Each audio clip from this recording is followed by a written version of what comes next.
Hello दोस्तों, आत्ममंथन stenography में आपका हार्दिक स्वागत है।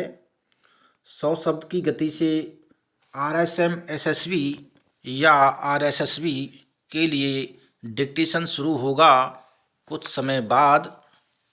अगर आप इस डिक्टेशन का पीडीएफ प्राप्त करना चाहते हैं तो हमारे टेलीग्राम ग्रुप से जुड़ सकते हैं, जिसका लिंक वीडियो की डिस्क्रिप्शन में है और पीडीएफ में भी है। डिक्टेशन शुरू होने में कुछ सेकंड शेष। स्टार्ट। मानव जाति विश्व की एकमात्र ऐसी जाति है जो अपनी विवेकशीलता एवं स्थायी सामाजिकता के कारण संपूर्ण प्रजातियों से अपना पृथक अस्तित्व बनाए हुए है। मानव जाति को सृष्टि की ओर से ज्ञान चक्षु प्रदान किए गए हैं। वह ज्ञान और अज्ञान के प्रकाश और अंधकार को अच्छी तरह परखने की क्षमता रखता है। सामूहिक अथवा व्यक्तिगत रूप से मनुष्य सर्वाधिक शक्तिशाली प्राणी है। इस संदर्भ में यह ध्यातव्य है कि मनुष्य ज़्यादा शक्तिशाली तभी प्रतीत होता है तब वह व्यापक जनसमूह के बीच अपनी इस स्थिति को स्थापित करता है। मनुष्य विभिन्न प्रकार के विषयों के अध्ययन से ज्ञान की प्राप्ति करता है, परंतु ज्ञान का अथाह भंडार है जिसे पुस्तकों में समेटा नहीं जा सकता। इसलिए अधिकाधिक ज्ञान एवं अनुभव की प्राप्ति के लिए स्वाध्ययन के साथ साथ अन्यों के साथ विचार विमर्श या ज्ञान के आदान प्रदान की भी आवश्यकता होती है। वस्तुतः व्यावहारिक ज्ञान की प्राप्ति व्यक्तियों के बीच संसर्ग से ही हो पाती है। ऐसे में आवश्यकता होती है सत्संगति की, अर्थात संसर्ग की स्थापना के समय उचित और अनुचित, मूर्ख और विद्वान तथा अच्छे और बुरे में भेद करने की समन्वयात्मक दृष्टि अपनाने की। जो लोग विद्वान और नैतिकता का पालन करने वाले सच चरित्र व्यक्तियों का संसर्ग करते हैं, वे हमेशा ऊंचाई को छूते हैं और समाज में सम्मान का पद पाते हैं। श्रेष्ठता से संगति को सत्संगति कहते हैं। यह एक ऐसी दिव्य औषधि है जिसके सेवन से मानव मात्र की कलुषित वासनाएं, मूर्खता, पापाचरण, कूपमंडूकता आदि भयानक से भयानक व्याधियां देखते ही दूर हो जाती हैं। जो भी मनुष्य सत्संगति को अपनाते हैं उन्हें जीवन में शांतिप्रद सुख एवं समृद्धि की प्राप्ति होती है। सत्संगति कामधेनु गाय के समान है जिसे जब चाहो दुह लो और पर्याप्त दूध प्राप्त कर लो। सत्संगति से सदैव मधुर फलों की ही प्राप्ति होती है। सत्संगति मनुष्य के लिए सब कुछ करती है। वह उसे उच्च सामाजिक स्तर प्रदान करती है, विकास के लिए सुमार्ग की ओर प्रेरित करती है, बड़ी से बड़ी कठिनाइयों का सफलता से सामना करने की शक्ति प्रदान करती है और सबसे बढ़कर स्वाभिमान प्रदान करती है। सत्संगति मानव और समाज के बीच का मधुर और सौहार्दपूर्ण संबंध तो है ही, मानव और मानव द्वारा कही सुनी गई अथवा लिखी गई बातों के बीच का संबंध भी सत्संगति है।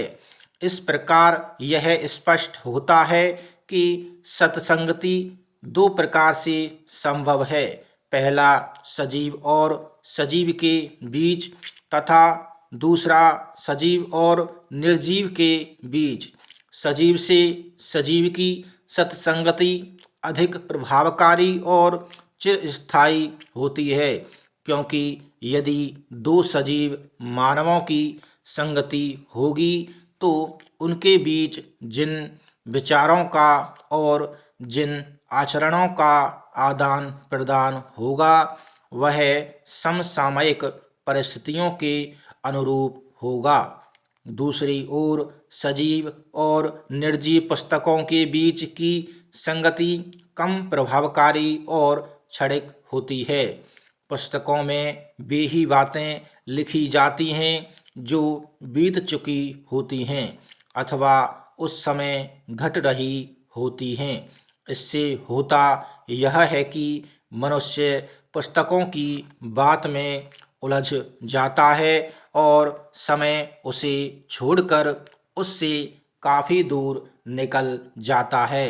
सृष्टि में अरबों मनुष्य जन्म ग्रहण करते हैं और मृत्यु को प्राप्त होते हैं, परंतु वे मनुष्य जो ज्ञान की प्राप्ति कर उसे प्रचारित करते हैं अमर कहलाते हैं।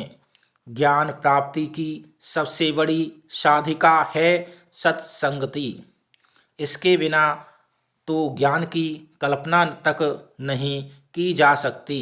सत्संग से मनुष्य को इहलौकिक और पारलौकिक दोनों प्रकार की समृद्धि प्राप्त होती है।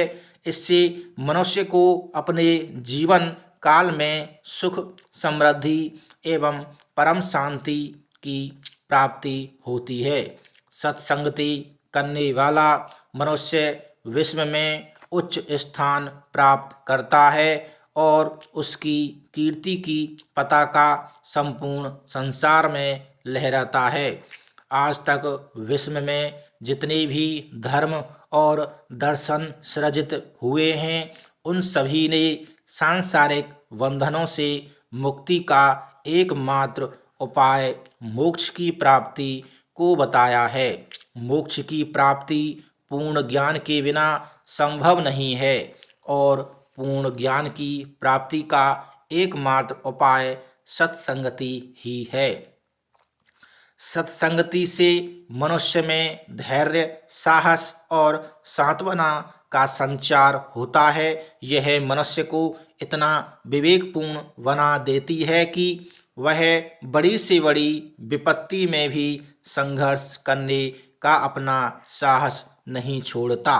विपत्ति के समय सत्संगति मनुष्य को आशा और विश्वास का वह बंधन प्रदान करती है जिसके सहारे वह दूर दूर तक फैले अंधकार में भी प्रकाश की किरण को ढूंढ ही लेता है। सत्संगति करने वाले ही इस बात को भली भांति समझ पाते हैं कि यह संसार धूप और छाँव का खेल मात्र है। न तो सुख के समय उत्साहातिरेक का प्रदर्शन करना चाहिए और न ही दुख के समय विचलित और शोकाकुल होना चाहिए। यह बात मनुष्य की सत्संगति ही तो सिखलाती है और कोई नहीं। सम्यक आचरण, उच्च चरित्र, निर्मल भावना और मधुर भाषण मनुष्य के ऐसे गुण हैं जिन्हें देखकर न चाहते हुए भी संपूर्ण समुदाय उसे आदर्श के रूप में देखता है। श्रेष्ठ एवं सज्जन पुरुषों के संपर्क में आने से मनुष्य का आचरण सदाचरण के रूप में स्थापित होता है। इनके संपर्क में रहकर दुराचरण करने वाला मनुष्य भी सदाचरण को अपना लेता है। दुष्ट से दुष्ट व्यक्ति भी सज्जनों के संपर्क में रहते हुए दयावान, विनम्र, परोपकारी और ज्ञानवान बन जाता है। सत्संगति से बुरा आदमी भी अच्छा बन जाता है और बुरी संगति से अच्छा आदमी भी बुरा बन जाता है। सत्संगति के प्रभाव से बुरे लोगों के अच्छे बन जाने और कुसंगति के प्रभाव से अच्छे लोगों के बुरे बन जाने के अनेक उदाहरण हमारे ग्रंथों में विद्यमान हैं। निष्कर्षतः मनुष्य यदि अपना वास्तविक विकास चाहता है, समाज में अपने आप को आदर्श के रूप में स्थापित करना चाहता है और शरीर के समाप्त हो जाने के बावजूद अपने कृत्यों से अमर हो जाना चाहता है, तो उसे कुसंगति छोड़कर सत्संगति को अपनाना चाहिए। सत्संगति एक प्राण वायु है जिसके संस्पर्श मात्र से मनुष्य सदाचरण का पालक बन जाता है।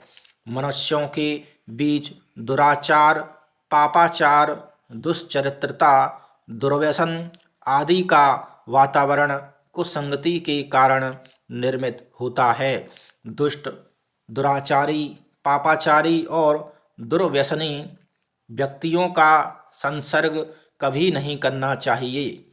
नीच की संगति नीचे ही तो ले जाएगी।